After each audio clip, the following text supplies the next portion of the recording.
Next, we have Erik Davis. And I want to read a little bit about Erik and then what he will share.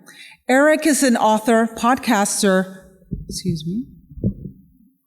award-winning journalist, and independent scholar based in San Francisco. His wide-ranging work focuses on the intersectionalities of alternate religion, media, and the popular imagination.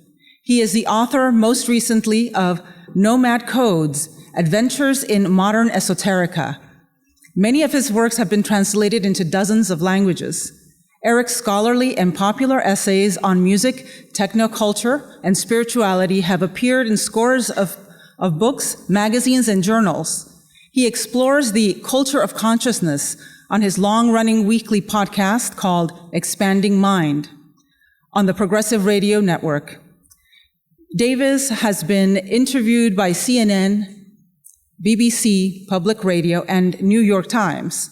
He graduated magna cum laude from Yale University and earned his Ph.D. in religious studies at Rice University.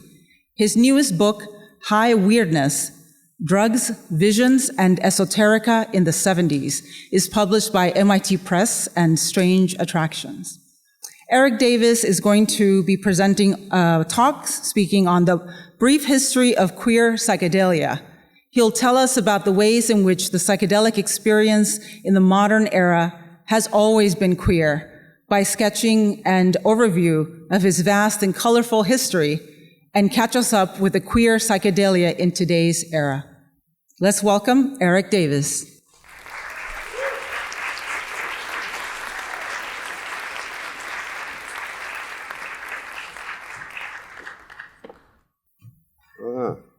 Can you read those letters there? Oh, that's going to be a bummer.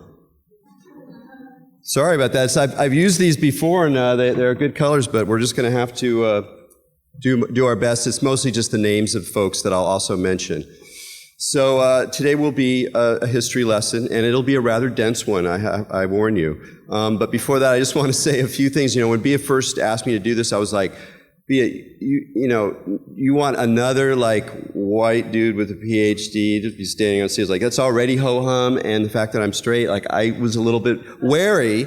And yet, Bia knew that I love this stuff. I've been studying counterculture, modern counterculture, especially in the United States, for 30 years as a journalist and as an author and historian. And so inevitably, queer countercultures are part of my milieu, and I've been an ally since I was a hippie goth punk in adolescence growing up in San Diego. And so, I'm totally psyched to be here. A couple other things. History is a weird one because it's always partial. The stories we tell are always bent and distorted. And even if we're telling true stories, once you sort of tell the story, it's also kind of a matter of representation, not just about the truth of the matter, but why this story and not this other story. So it's a complicated thing to do, and a lot of this material was relatively new for me. So I was diving deeper in things I knew about, but I hadn't really fully explored already. And so there's certain distortions in it. You'll notice that I'm mostly talking about men and mostly about white men. And that partly reflects, my own skills or lack thereof as a researcher. It also partly reflects the reality of how history gets told and how it's driven, because I mostly was focusing not necessarily on individuals and what individuals were doing with psychedelics in their own worlds, but rather on larger cultural movements, either people who were famous or who had a lot of influence or really who helped develop or drive whole scenes. So I ask for some forgiveness in the lack of balance here. And then finally, when I talk about queer, I'm sort of using it in the most expansive umbrella possible, in the sense that I like to have that term not only resonate with all manner of LGBTQIA positions, but also as something whose boundaries are not contained, and therefore we don't really know exactly where it ends, so it ends up spilling out and entering into culture that we all participate in. So here we go, and it will be a little dense. So I'm sorry, I'm just going to have to read these things. I apologize for the bad colors. Evolution.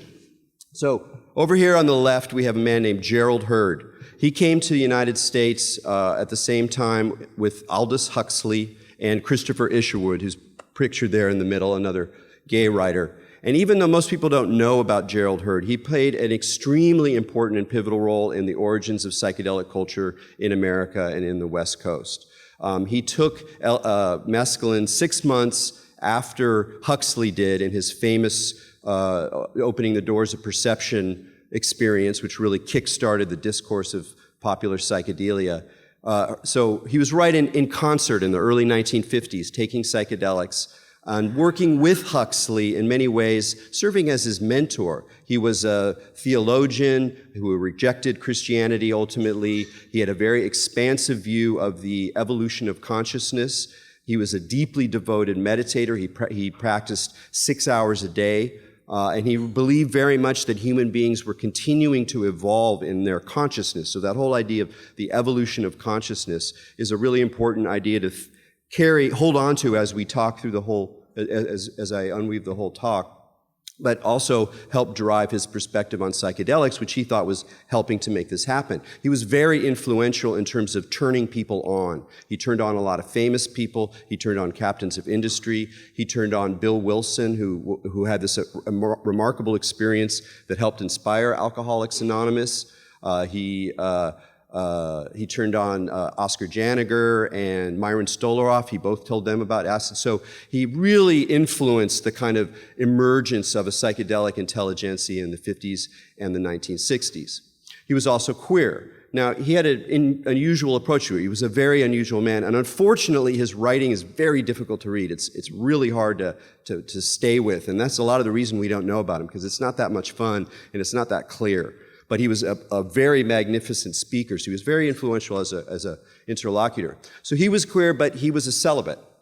He lived with his partner, Michael, for most of his life in the United States, I think the whole time he was here, so many decades.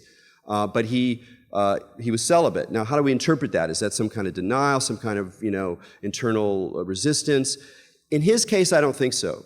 He approached celibacy as a kind of spiritual, energetic engine, where the idea was to take the energies of sexuality and transmute them or sublimate them into states of consciousness. So he was very much in that kind of tantric idea of you build sexual energy and then you change it and mutate it. And he was very interested in this idea that in the middle of the 20th century, we had achieved a kind of individualistic, rationalist stage of consciousness, but there was another stage coming, and that psychedelics would help bring that stage on. But he also believed, a little bit more secretly, that queer folk were actually at the front edge of that mutation. He wrote some articles under a pseudonym for the Mattachine Society magazine, and he was connected with the Mattachine Society in the 1950s. And there he was really suggesting that queer folk have a role to play in this further mutation in the following sense. It's kind of an odd idea, but an interesting one. He recognized that one of the reasons that human civilization works is because of neoteny. And that just means that when we're babies, it takes a long time for us to kind of congeal into our adult selves. And that means there's a lot of flexibility, a lot of room for play, a lot of room for experimentation.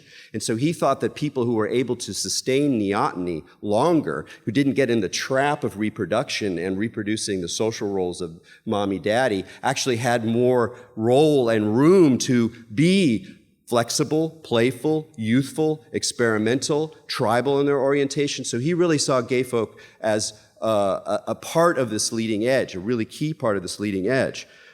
He also wrote a very strange book, which is called A.E. the Open Persuader, which he wrote under a pseudonym in the late 1960s. Now, if any of you are into history, and I hope some of you are and get inspired by some of this stuff, this is a jewel of queer history that remains completely unlooked at. It's a strange science fictional, fetishistic, utopian tale, full of ideas. It's marvelous, the parts that I can understand. But this illustration gives you some sense of his erotic imagination. He didn't do this, but I think his lover did, or his partner, in terms of the name that it's signed with. And he had this idea that fetishism is a kind of like ultimate act of sublimation and the transformation of consciousness. So it's super wild stuff. And it gives a whole other dimension to this idea of the evolution of consciousness, which is kind of a backstory in psychedelic history. Yeah, his name is Gerald Herd. And once again, you know, I don't know what I'll do. Maybe I can post all these names on the list or whatever, and I'm really sorry about that. What's that? Gerald, and then Herd, H-E-A-R-D. And some of this stuff is also under pseudonyms, so some of the accounts don't tell you about that. Here we have a much more famous guy, and some of the famous people I'm going to be pretty quick with. What's interesting about Richard Alpert and Ram Dass, of course, he participates with Leary and psychedelic studies at Harvard, and then they get kicked out, and he goes to India, meets his guru, Neem Karoli Baba, transforms and returns as this kind of spiritual superstar in the 1970s. Very influential, wonderful talks. I'm sure a lot of us have connected with him. He's a huge heart, very important in my own spiritual upbringing. But one of the interesting things about him is that he was, queer from the get-go. When he was a young man, he was cruising in parks, but he was extremely tortured about it. You know, had a beard for the conferences and everything like that, and he was repressed and guilty and shamed about his sexuality. And even though he came out in the 70s as this wild drug-taking spiritual mystic who clearly had done real work, like he really evolved his consciousness, the role of his sexuality was always sort of interestingly ambiguous. Like it wasn't like he was hiding it, but he didn't really run with it. And it wasn't until the 1990s when Advocate editor Mark Thompson interviewed him for a book called Gay Soul that he really addressed it. And it's a really interesting interview to read because he's a very, spiritually mature person who's also recognizing that he's got some unfinished business and sort of working with that. And I wanted to read one quote from it because it's provocative in a really interesting way, which is him commenting on the problem of identity. We already heard Judith Butler suggest that there's something a little bit politically dangerous about holding on to an identity too clearly. Well, there's something spiritually a little problematic about it as well. So this is what he had to say. I would say that if gay people who read this are willing to really sit down and examine their own minds in a systematic way, they may experience the freedom to take more delight in life and in their gay expression of it.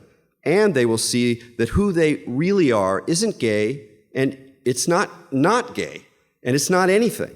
It's just awareness. I really challenge them to make that exploration on their own before they write the script of their lives in stone too much. Because if they picked up a book that's called Gay Soul, they're asking for it.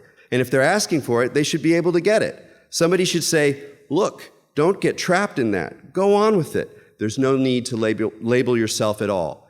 And I like that because in a weird way, on a spiritual level, I can say, yeah, totally, I get you, no identification. But then you can also hear the way in which he retained some challenge around his own orientation, which is a fascinating part of him. I also have to mention one thing I forgot was that Leary, who was ultra straight in the 1960s, told Playboy magazine that you haven't really done psychedelics unless you've merged with the body of someone of the opposite sex, and that LSD was actually good for reorienting homosexuals back to straight orientation. And even Richard Alpert gave 200 mics of LSD to a gay guy who wanted to become straight. So it kind of gives you a sense of what these guys are working against. So the next category I have is transgression.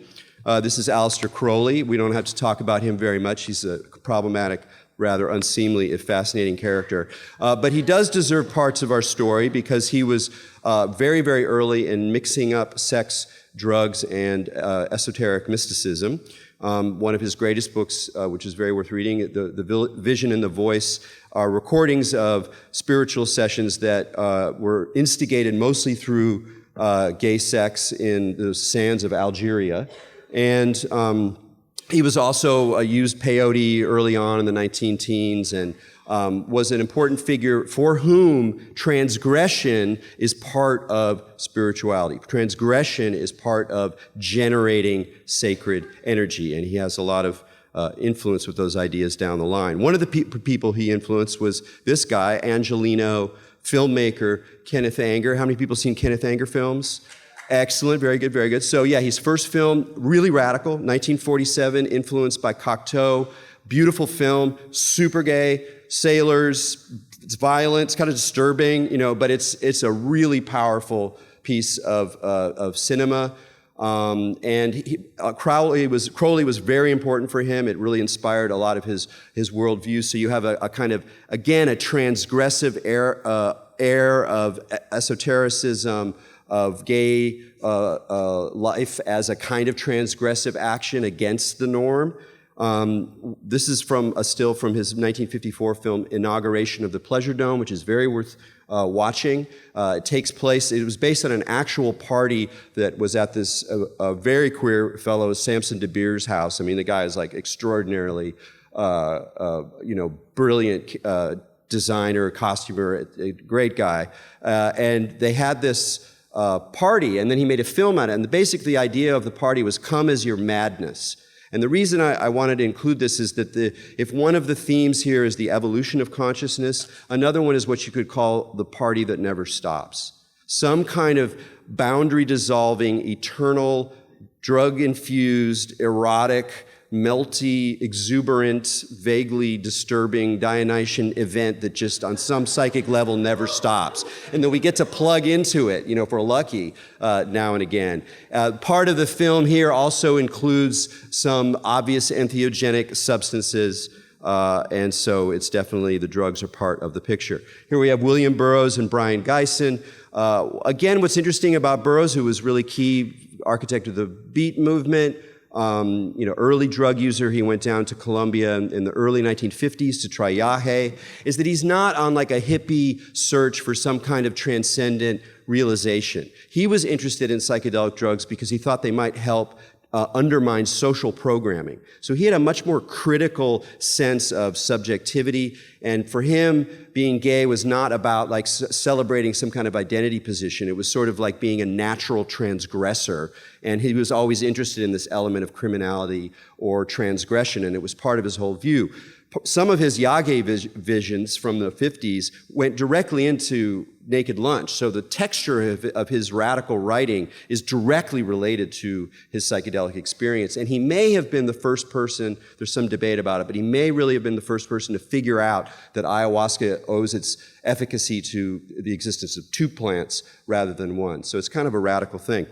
Brian Geisen came up with the cut-up method that Burroughs also used. And again, it was the idea of deploying culture and ritual magic, not in order to create the gods or celebrate the gods, but rather to cut and break the ties of social programming and consensus trance. So it had more of this radical, critical, negative feature to it. And was also influential less on the hippies than on industrial culture and the music of characters like Coil. Any Coil fans in the audience out there? A couple Coil fans out there. So Coil was an amazing group. Christopherson on the left was in Throbbing Gristle. John Balance on the right. Powerful, queer, occult, transgressive, dark, very intense. No shit. Like it's like they're totally doing it. In the late 90s, they made a record called Time Machines, and it's like this ambient experimental record, and each side of it is keyed to a particular psychedelic. So there's one for DMT, there's one for psilocybin. So there's this kind of mixture of psychedelia and the underground, but not in the way we normally think about it. It's more about a kind of spirit of transgressive exploration. Okay, our next little zone here is ecstasy. John, we don't really need to talk about this guy. We all have a counter with him. And one of the things that was great about Ginsberg is you get to know him. You're right away. You go, oh, that's Allen Ginsberg, And being Allen Ginsberg and being gay was part of being Allen Ginsberg. So there's no way out. If you're getting Allen Ginsberg, you're getting gay. And one of the things that's so cool about that, though, I was thinking, like, what am I going to say about him? Okay, everybody has something to say. Was, he participated in the psilocybin study at Harvard with Leary and Alpert, in the very early 60s. And at that point, Leary was kind of an elitist. He thought that what you should do is just give psychedelics to the cream of the crop, the intellectuals, the great artists. And Allen had this experience that Leary explained. Allen, the quintessential egalitarian, wanted everyone to have the option of taking mind-expanding drugs. It was for him the fifth freedom, the right to manage your own nervous system. And so I like to see that as Ginsberg's polymorphous ecstatic exuberance manifesting as a democracy of consciousness. And what was instrumental there is that he convinced Leary that that was how to do it. So that's part of where Leary's whole career begins, turning away from the elitist model and embracing a democratic model where psychedelics was for all. But it also raises the issue of but Ginsberg also raises the issue of the relationship between radical sex culture and psychedelics, which is super dense and intense. I don't have a lot to say about it, but it's important to recognize that that was part of the 60s moment, was the infusion and confusion of these things. I was looking for some material on it, and I came across a really interesting account. This is Carla Jay, who's a famous feminist scholar, and this is from her memoir from the late 60s and early 70s called Tales of a Lavender Menace. It's an excellent memoir because it's sort of before she goes fully into a radical feminist sort of, not separatist, but, that's the focus. And it's more like this early exploration where she's finding and exploring to a great extent her own sexuality within this much more boundaryless zone of the late 60s. And so one of the characters she meets is the amazingly named Jefferson Fuck Poland. So he changed his name, so he's Jefferson Fuck Poland, who is a bisexual who participated in one of the first LGBT rights protests in the early 1960s, and then went on to found the Psychedelic Church of Venus, which was an orgiastic church that had cannabis as its central sacrament, and would basically stage these kinds of crazy orgies. So it just gives you a sense of how mutant and melty everything got there for a while. And Jay's account is really kind of amusing because she's in these sort of boundary dissolving situations, these sort of orgiastic druggy situations. She wasn't herself very interested in psychedelics as far as I can tell, but she's in the situations and but she's drawing these lines. She's like, oh, there's a hand on me. And it's like, oh, it's a male hand. No, I'm back. No. So she's like finding her way towards her own sense of sexuality through this more kind of amorphous, very psychedelic, erotic boundarylessness. But now we can move on to an excellent character. Everybody should know about this guy, Hibiscus, George Harris III. He was a lover of Ginsberg. He was from a theater family in the Lower East Side in New York City, and then he moved out to California and started living at the Cauliflower Commune with Irving Rosenthal, who was an associate of Burroughs. And he was an intensely creative, exuberant, deeply costumed fellow. And I'm just going to give a little clip from the wonderful movie about him and the group he founded, the Coquettes, which is highly worthwhile. And this is just a little 2-minute clip that hopefully will come through. Dear Walter, a bizarre morning here in San Francisco. The wind howls as I howl. I remember last night running through Chinatown with flowers and glittering red Chinese banners. I lay on the scaffold like Christ on the cross, sunshine, the stars, the moon. So strange to be living up in the clouds. I live with the angels of light.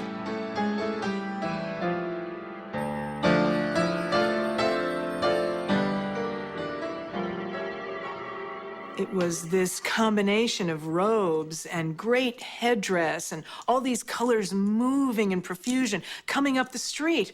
And we just stood there and looked. And that was Hibiscus. He looked like Jesus Christ with lipstick. I mean, he was a vision. He was just all blonde hair and beard and glitter. We were on acid all the time, so he looked great.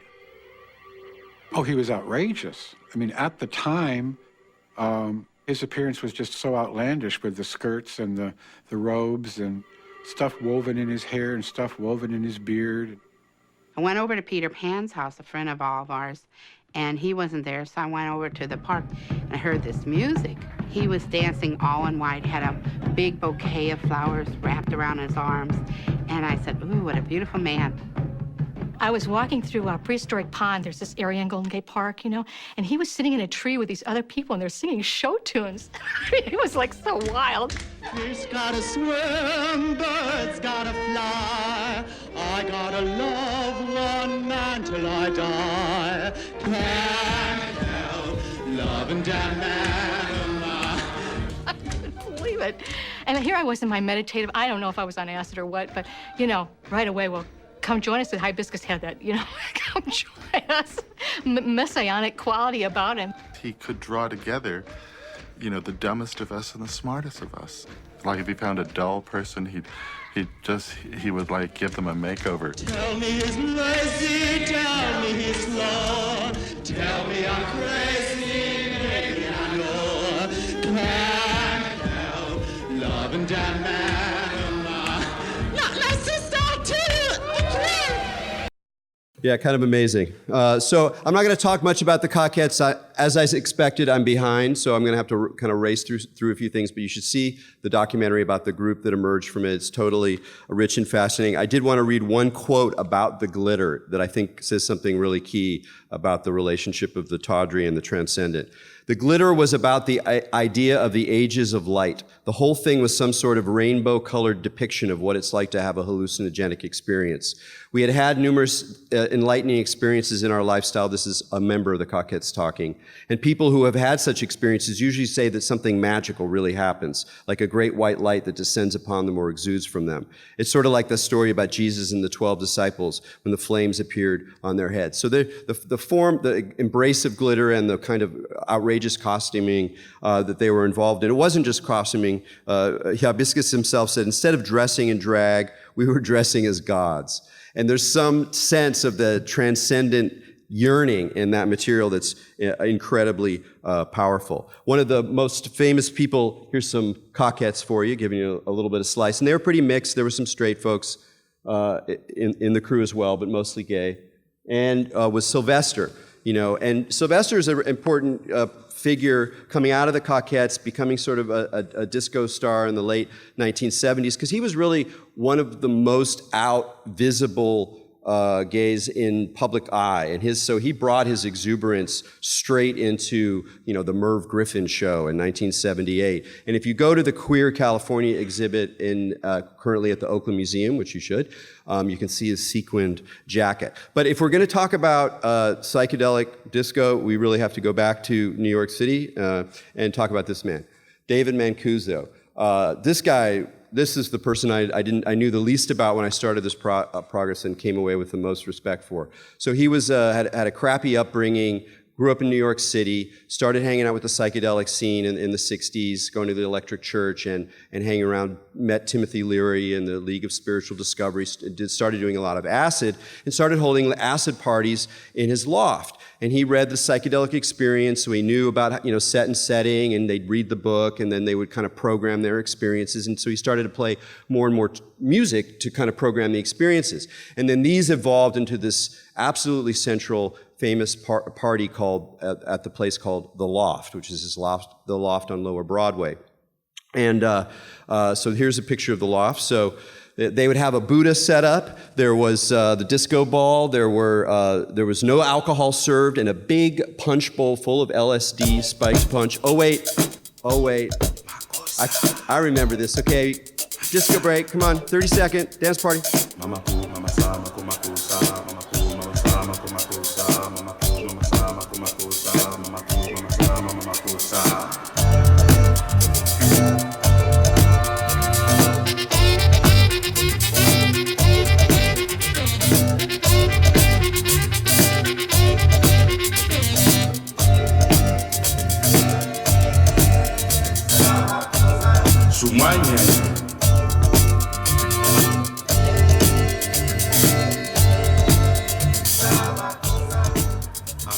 right. Exactly. So that's Manu Dibango's Soul Mikasa, which was one of the early big hits of the Loft. He was an excellent selector. He didn't match beats, Mancuso, but some folks who followed after him did. So this is Larry Levin, who was like the king of the Paradise Garage in the late 70s.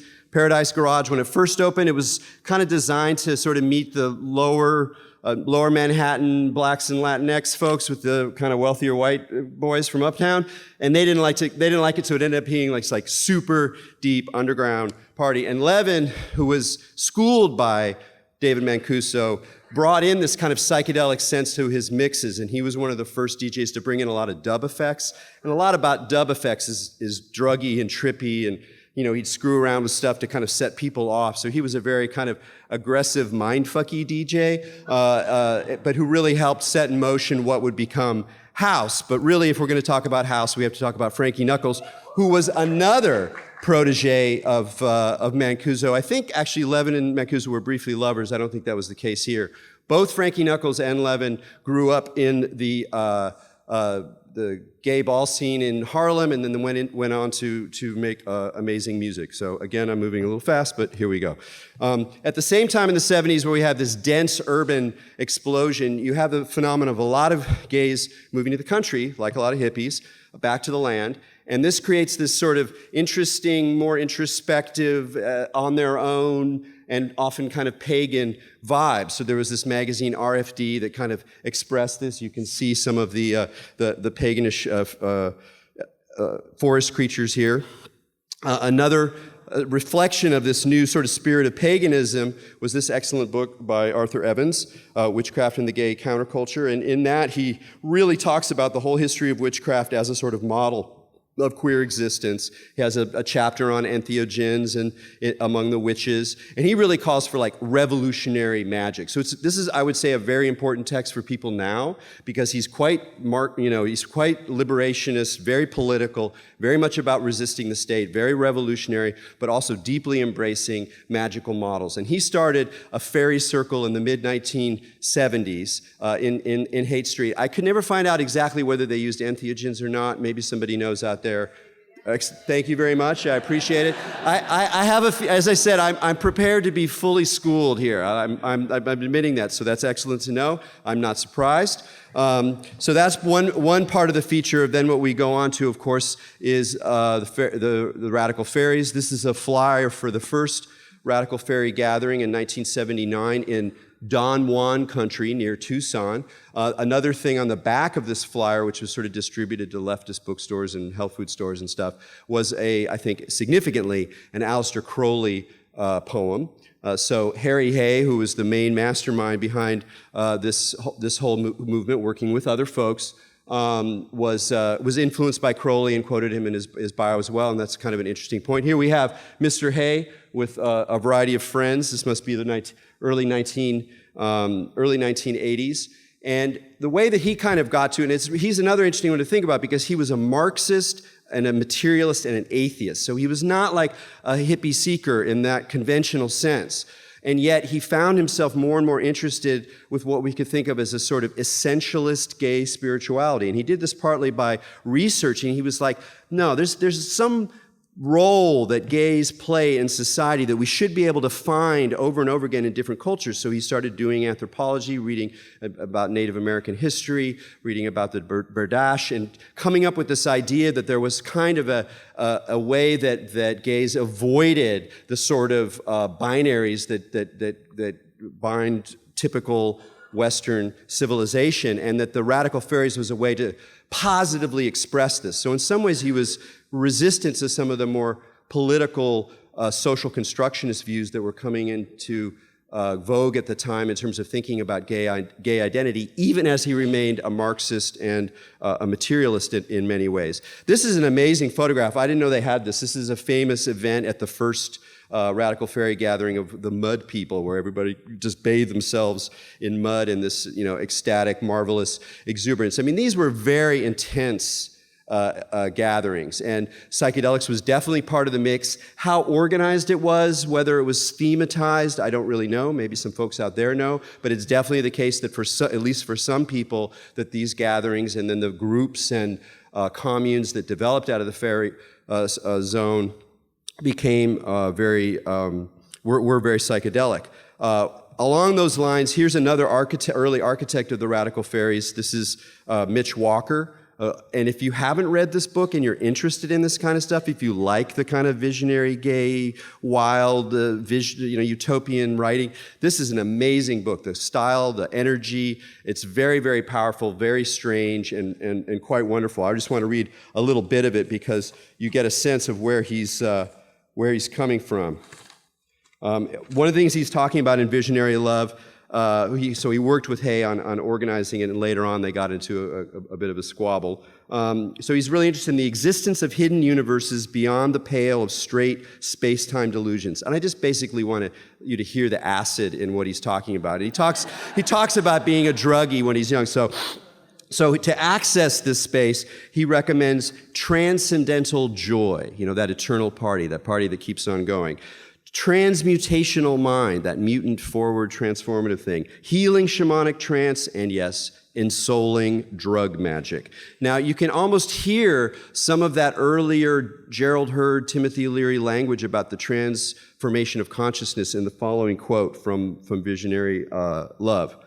He's calling for Transylvanian, self-spiraling, revolutionary lavender mutations, alter cellular substructures beyond man's reincarnational time warp, when the triggering switch is thrown, when the evolutional melodrama gets to the right place, when it's time, when you do it. Great stuff, great stuff. One spinning of the Radical Fairies, of course, the Black Leather Wings.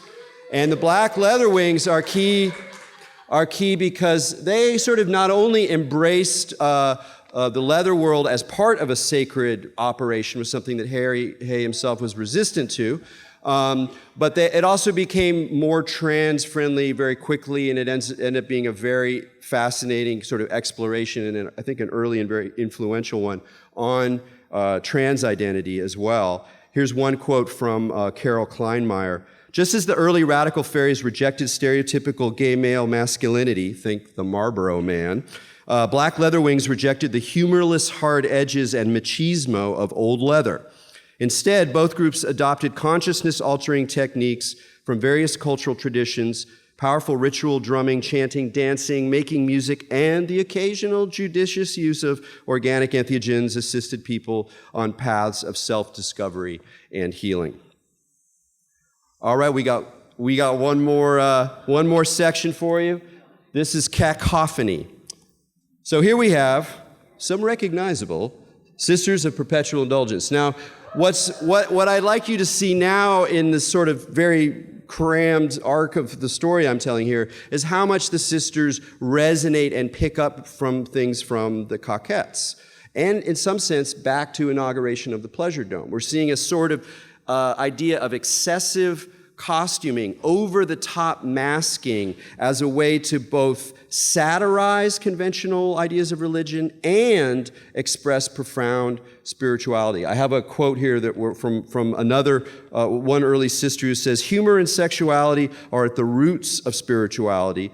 They are transcendental experiences that take us beyond morality." And it's that point where the sacred exceeds conventional morality, or your ideas of even of what is moral, maybe your own ideas of whether who you are is shameful, that it's that point where the real magic happens.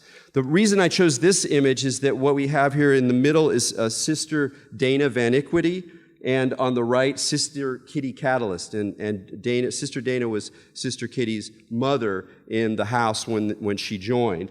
And they played interesting and I would say influential roles in both the Cacophony Society, that local group that in the Bay Area that was doing a lot of pranks, that led to early Burning Man.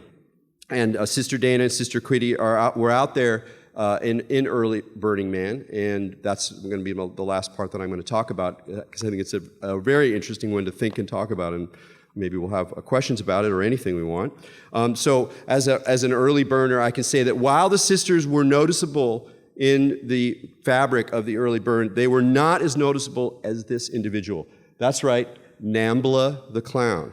Now, we all get the name, right? Everybody know Nambla? Everyone's like that? So I want to rest on this name for a little bit. So Nambla, of course, was the National Association? North American Man-Boy Love Association. Thank you. And very, very interesting, strange topic. But the fact that this would be part of his identity, this is Greg Taylor who pulled this off, and it really was fully manifest. Like a glimpse of Nambla the Clown was kind of like Major Transcendental Day, although it was always edged with fear in a very entertaining way. But just to be able to take, in a way, the most difficult dimension of gay identity or gay experience for most people, including a lot of gay people, and then brand that right in the center of this very out expression, not only, says something about Burning Man, but it says something about the way that a kind of psychedelic intensification of what's going on goes beyond standard morality into a place where all you can do is kind of encounter and see what happens with that encounter. It could go many different sorts of directions. So I admire the audacious inappropriateness of Nambla the Clown. But the most important sort of queer voice in the early Burning Man, and I'm thinking about the 1990s here, was Piss Clear. And Piss Clear was sort of an independent zine that was done by a trans woman, Adrienne Roberts, and was full of sass and snark and really taking down all of the mythical utopian ideas that some people were starting to get around Burning Man. So if it was in a way like the opposite of the kind of spiritual ethos of the fairies, which was about creating this magical new enchanting world and getting inspired, whatever, this was like snark. And yet it was deeply in service and in devotion to the party, to what was actually happening at Burning Man. And I wanted to read, I wrote Adrienne, and I wanted to say what she wrote about. I asked her about drugs on the playa and how important they were. And she goes, well, and she said, yeah, I took mushrooms, took acid, it was fun.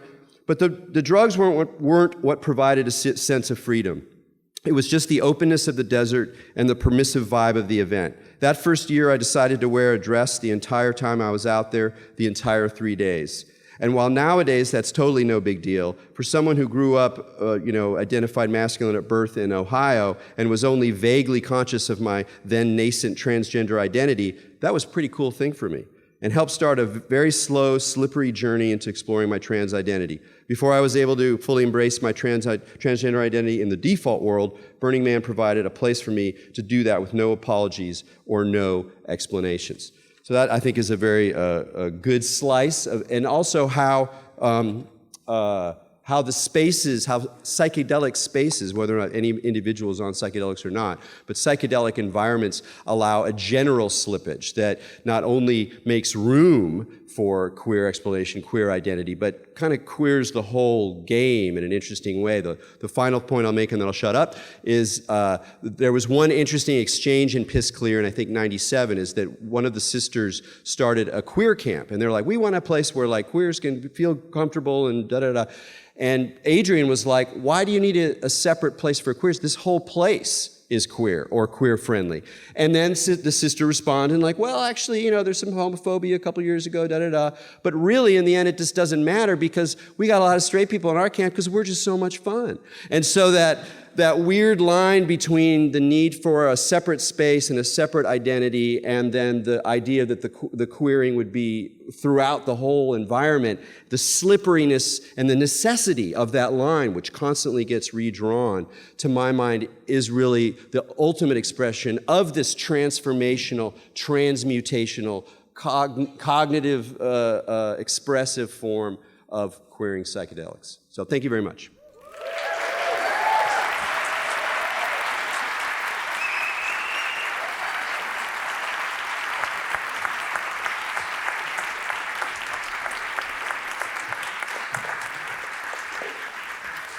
And please come up and school me. I love this stuff, and there's a lot more that I can learn. Or ask questions.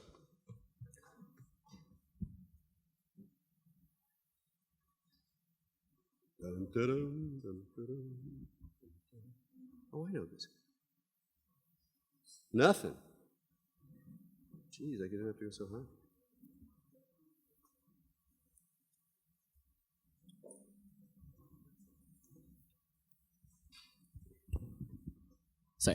So what do you think about the current renaissance within psychedelics happening with queer youth who are part of Generation Z? You know, I will say that I only know a little bit about what's going on.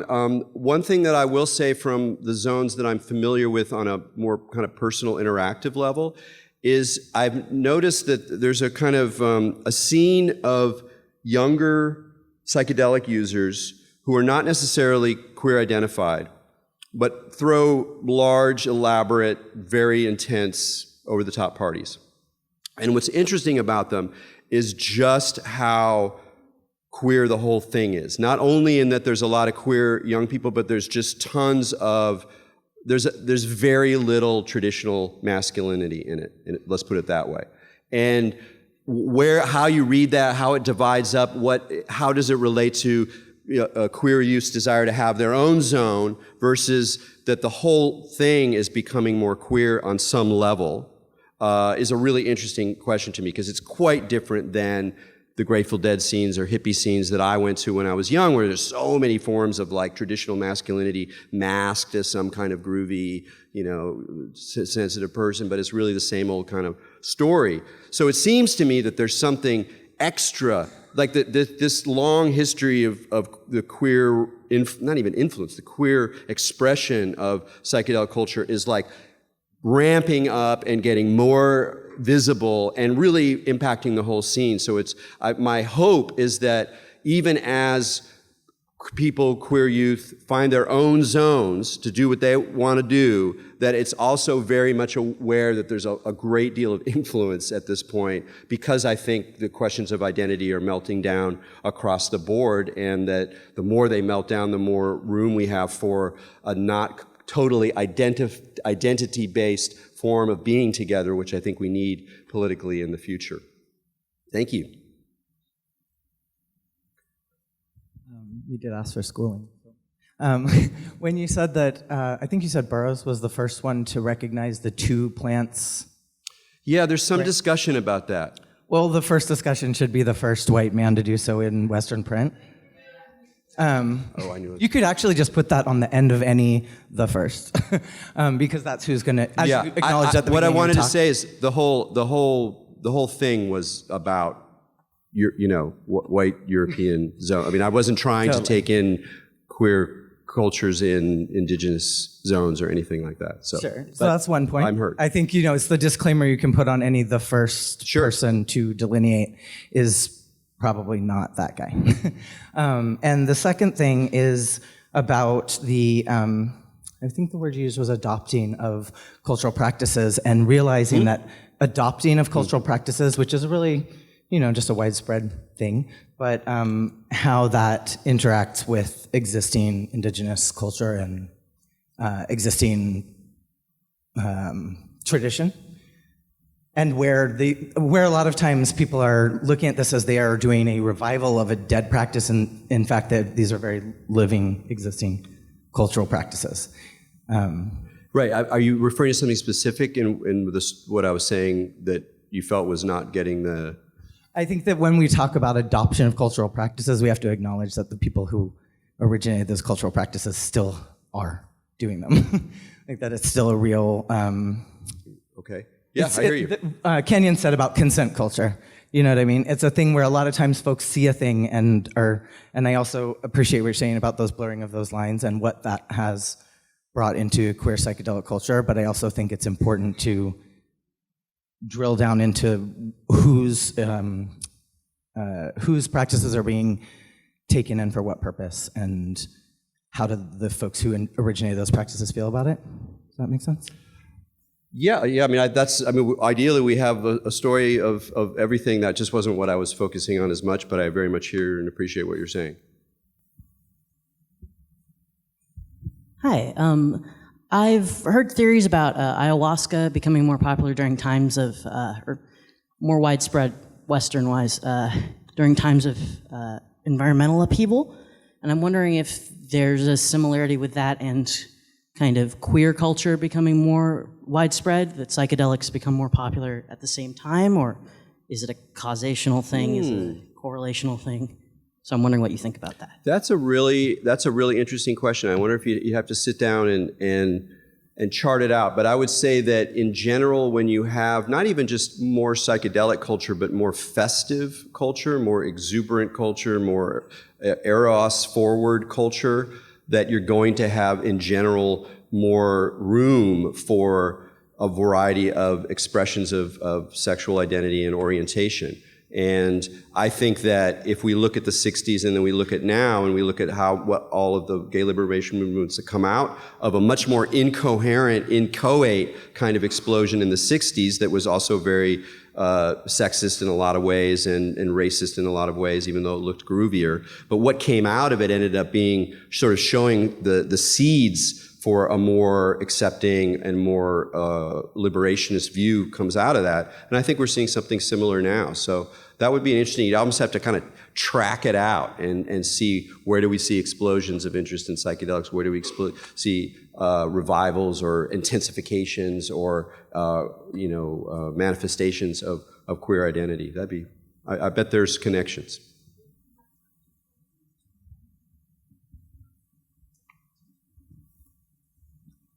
African slaves had their drums and all other forms of healthy expression taken from them. We are an extremely intelligent diaspora. There is no such thing as a black or brown person being a protege of the descendant of a colonizer. What is happening in such spaces is the ancestral bloodline-oriented remembering we call Sankofa, which means going back to get it. How can you, as the one with the privilege you embody, be more aware with how fast you skipped over the black people in the slides presented as proteges of white males? All I can say with this one is I'm a music historian, among other things. I've written a lot about music. And so when I think about musical scenes, and particularly about the evolution of musical forms, that there's a sort of a tendency to look at people who sort of initiate a form. And while hearing this idea of the first one is always just the first one who's a white colonizer, there is a point where you have someone who puts, disco records together with a turntable system and a ball of, mirror ball. That sort of happens at some point in history, and it didn't happen before. And that specificity matters to me. And also, if you read into both Larry Levin and Frankie Knuckles, they're very effusive in their praise and acknowledgement of Mancuso, who was in his own life, colonizer. He was a poor person who grew up in an orphanage. He had mental issues. He spent time in Bellevue. He was poor, and he never made money off of his parties. He was a mensch. And so while if I had had more time, we would have had time for a lot more stories, and I'm sorry if you perceive that as a slight, I still feel that if you want to talk about the origins of the psychedelic dimension of disco, which is really important to emphasize, I think, David Mancuso is an important figure. And, if I had had more time, I would have spent more time with every slide. But I appreciate the comment. Anyway, that's my last one. Thank you very much.